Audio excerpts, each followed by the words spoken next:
careful with her. Oh, it's already leaning. Yeah.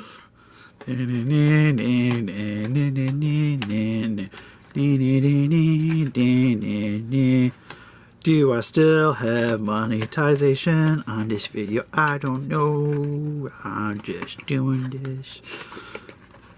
I need to get Zilla back. Zilla did a really good rendition of the intro. Where is Zilla anyways?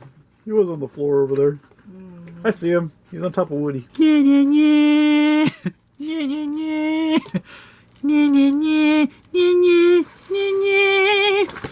Alright, anyways.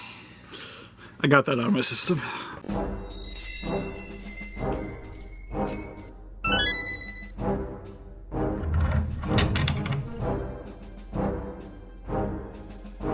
Listen up, Rangers! Welcome to the Geek Chest. My name's Steve. I'm Jessica. And today we got a special little fun figure that came from Jurassic Justin. Yes, Jurassic Justin on Etsy, right? Yeah. These were like a pre-order thing. Are they sold out yet? Yeah, they sold out within that day. Yeah, because it wasn't a super big run of these. But he's going to be making more. They're not going to be limited or anything. It's just it just takes time. But what this is that it's called the Retro Revival Dimetrodon. Which what this is based off of the original release Kenner Dimetrodon from the first Jurassic Park line. Yeah. But this was something he made a 3D file of and then articulated it, printed it, and painted it. It's essentially a ball-jointed doll. Sort of like if you guys have seen on the channel, there was like the Photon Collectibles Mudos that we've repaired before and done like paint jobs of. It's sort of akin to that. Just with dinosaurs. Although I will say, like, at least looking at it from inside the package, this looks almost like a legit figure. Mm-hmm. Like, straight up, like, this seems like something I would go to the store and buy. And then, be honest, it's even more impressive because you can even see, like, on the legs, there's even more jointed sections. So looking at it inside the package. I believe she's got 20 points of articulation, I think. I would think more than that. 1, 2... well, we can count it once we get it out of the package. But I do see one area of concern back there. At least from me working on stuff, one thing that kind of stands out. But anyways, without further ado, for its packaging, on the inside of the package, it looks very reminiscent of the original Kenner package. But then you get like this entire display box that has like... She's going to stand. Once we get... The only thing is, I was like, man, we shouldn't even review this because it's got twisty ties and... Well, this is, it's made out of cardstock. So this, I get worried about messing around with it over time. It's not super flimsy, but just because of the material, it's not very forgiving if something bad happens.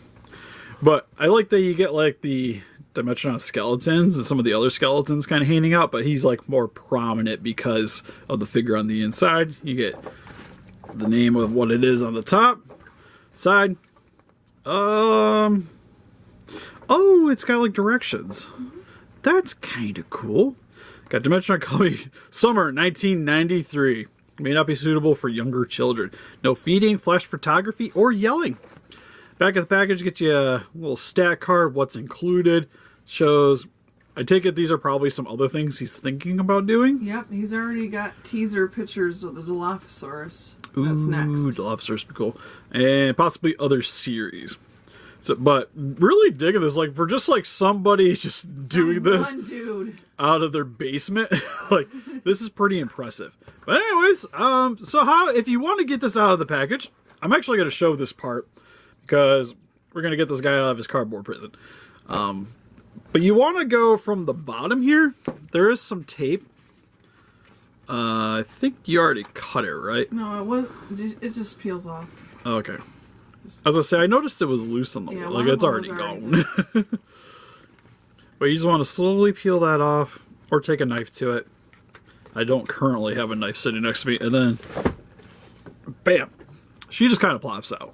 Then good. Slowly set that aside. This is also made out of cardstock. And then you're just going to want to gently undo the twisties. Just set it down, love. But I can't do the twisties if I set it down. Alright, so I think I loosened it enough. I'd still pop them out a tiny bit more, love. Please. I'm being gentle as I can because I don't want to pull because I'm going to rip it.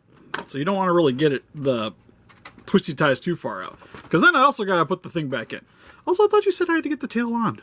Well, like I said, it's friction ball jointed dolls here. That's a rubber band. It's what it is. It's ball jointed dolls. There's a rubber band. It's by friction. It's like an Amigo or whatever they're called, like the Ultrabands we did. So, it's all like that. That's pretty sweet. I just told you. Well, I figured It goes from the head. the jaw is just articulated normally. Huh, well, that's cool. A little terrifying. Trying to see. That looks like a fabric one, so Yeah, I'm not that's too. what they do. So I'm not too worried about it breaking over time, which is nice. Oh. Squeaky! I will say that, articulating it and hearing it, it's like nails on a chalkboard. I can't think, you're not going to really get that much better outside of maybe doing something smoother for the clear coat there. Like what I tend to use is super glue with accelerant over top of sections, and it kind of smooths out the articulation, but then you don't have to worry about the paint scuffing off over time. Which clear coat seems pretty matte overall. I'm trying to move it and just seeing, because he definitely used a pretty good paint, kind of like the Liquitex, because that stuff's pretty friction resistance, so it doesn't rub off very easily.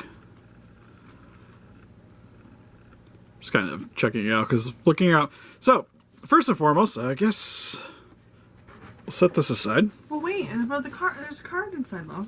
Oh, there is a card.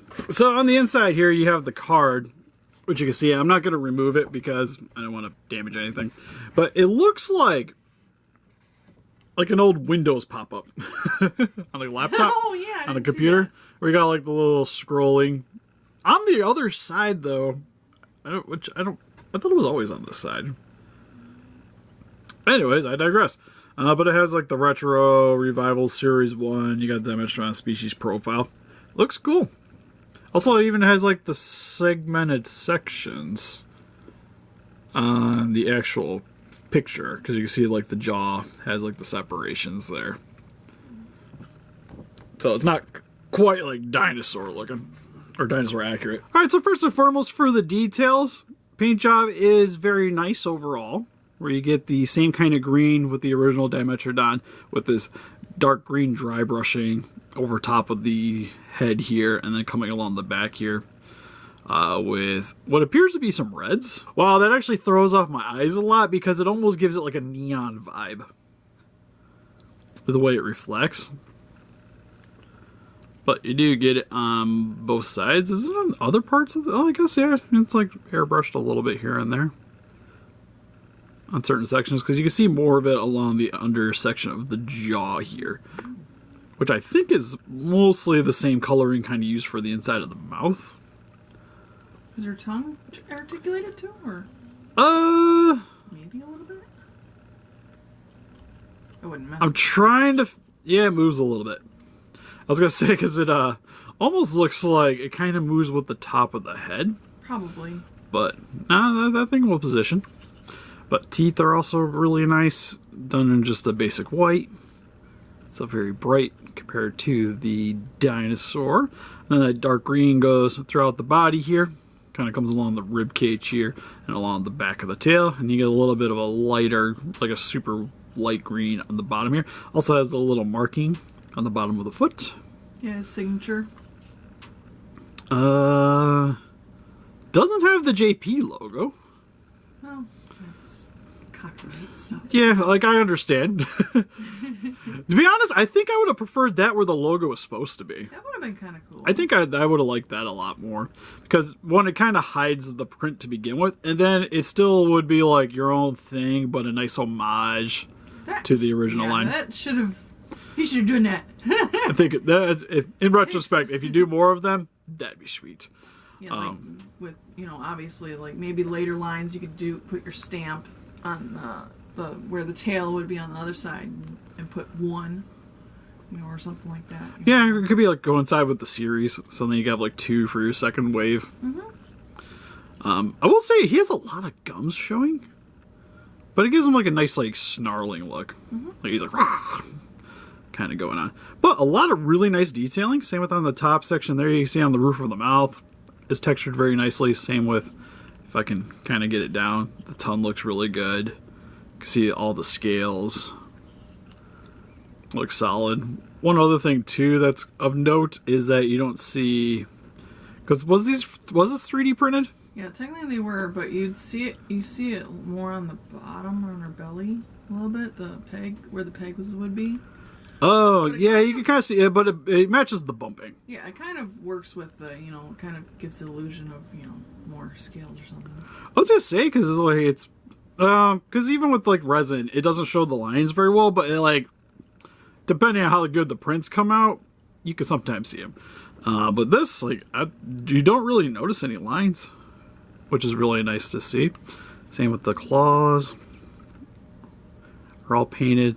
Looks like the same green for the dry brushing. And then for the sail here has the yellow for the little C patterns going throughout. Initially when I was looking at it from the package, it almost looked like there's maybe some like paint glops here and there, but no, it looks really good actually. Yeah, because that's the other thing, because it kind of looks like it's screen printed on, you know, with this fin, but then obviously the rest of it's like, you know, really, you know, like nicely airbrushed and stuff. Yeah, I would almost say it kind of looks like there might have been a, maybe it had like a stencil and then... Yeah, that might have been it too. Airbrushed it on. Because it's definitely not used like hand brushed on. Now, one thing with the paint job, I think it would be my little nitpick, is kind of stretching these parts just enough. Is for a lot of the sections, what's good is you don't see any of the initial resin peeking through when you articulate. Because for the most part, the paint went over all the parts that it really needed to. Like you even see on like the legs here and stuff. For the connecting pieces to the body, you don't notice anything. But on the back of the head, you can still see parts of the resin, which I think is a little bit of a hiccup. Now, is it a major issue? No, not really. But it might have been something to maybe look for in the next runs. But it's also, like, these parts kind of separate, and this kind of connects, so maybe it was just, no, it's not going to really rub, though. Ooh, I do see some rubbing, I think, happening on the top there. Really? Right where the tip of where the head connects. Yeah, it's coming off just a little bit. So do be careful when posing this guy. That will rub. Kind of to be expected. Even when it's rubbing, though, it's not really super noticeable. It's just kind of leaving a little white mark there. But other than that, I think that's pretty much it. Like, the paint job outside of that, I think is pretty darn near perfect. Like, even the eyes look really nice. We got a little bit of that red with the dark black for the pupil. Maybe I'd like to see a little bit more coloring on the eyes, just to give it a little bit more character, but it definitely matches the original toy better, so I get it personally. Because for the most part, it's just a more detailed version of the original figure, not really a more accurate version. Yeah, just kind of that's like, the word. If it was to be, you know, an amber line. Yeah, kind of like that. If this was an amber, it would pretty much be like this. Probably not as posable, to be honest. Yeah. That and this probably would have been made out of a softer material. Yeah, that's probably it. Would have been the big thing. Well, that and the tail. The tail would have been a bendy wire. But I do like the use of the joints, though. Like, it gives it a lot of range of motion, which is cool. So, like, the head, you can get to go side to side. Playing with the jaw a lot, but it has a really nice opening and closing. Same with the tongues articulated. The legs go forward and back. You also get nice side to side with them. You do see a little bit of the gap, though, when you get it super far, but still really good range there. Same with the hind legs. Move decently as well. With the tail, go side to side. This one's kind of just there for the joint. It helps with the up and down, not too much side to side. More your side to side is more at the second connecting piece, but still really good up and downs. And for some quick comparisons, here we have the Retro Revival Dimetrodon compared next to the inspirations for this one with the original Jurassic Park Dimetrodon and this little diecast dude that came in these little sets. I forget what they were, but my wife has a ton of them. And here is some Jurassic Amber Collection dinosaurs with the original Velociraptor and the Dilophosaurus, which I will say, it fits in very nice. And here's some more Amber Collection figures with Owen from Jurassic World and Ellie from the original Jurassic Park. And here's some custom figures in my collection. Well, this one's mine with the NECA Super Godzilla. And this one is actually commissioned I'm currently working on, which is a Godzilla Warhammer 4K version.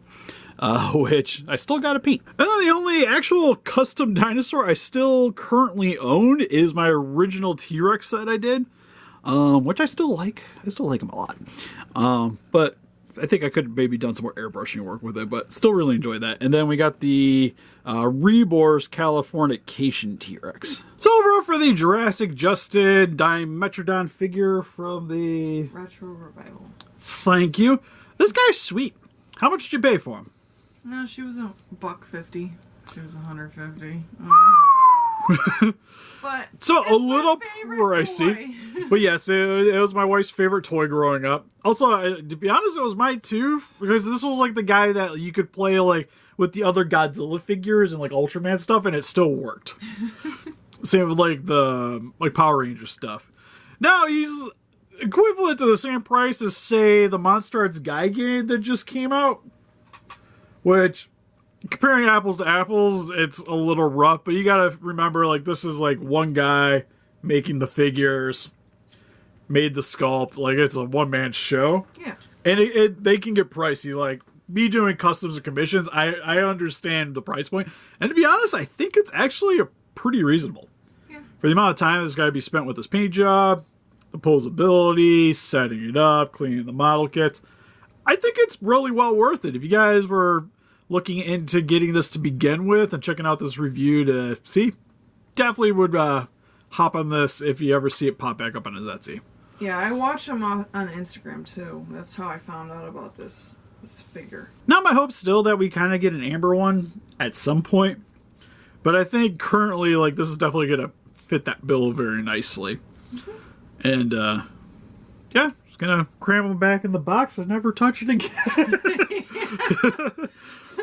Which kind of makes me sad. I almost want to keep it on and pose it, but then I'm concerned about trying to store that thing.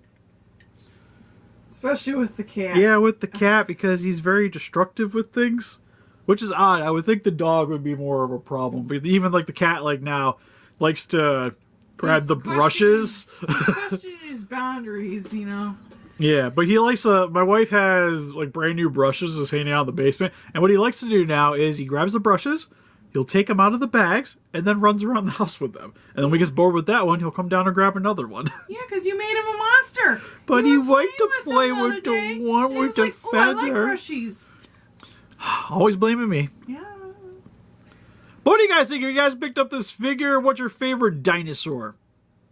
Actually, well, this isn't a dinosaur, right? Not technically. Then why is it even a Jurassic Park?